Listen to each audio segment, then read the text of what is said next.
Welcome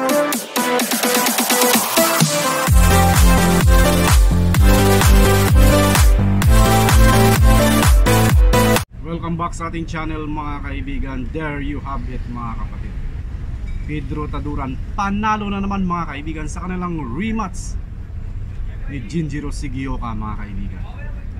Napakagandang laban, umabot ng 12 rounds mga kapatid. Let's watch the highlight of their fight.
Ayun na nga mga kaibigan, ang ganda ng performance ng dalawang boxer. Nakita natin mga kaibigan, medyo humihina talaga itong si Jinjiro Sigioka. Pero pinapalabas nilang mga kaibigan, pinapakita niya ang kanyang fighting spirit mga kapatid. Kunyari malakas pa rin siya. Talagang wala na, puro takbo, puro hawak kanyang ginagawa mga kaibigan. Well, congratulations Pedro Taduran, champion ka pa rin. At saka asahan natin ang mega big fight sa susunod mong laban mga kaibigan. So thank you so much for watching our video and see you on our next vlog. Bye bye.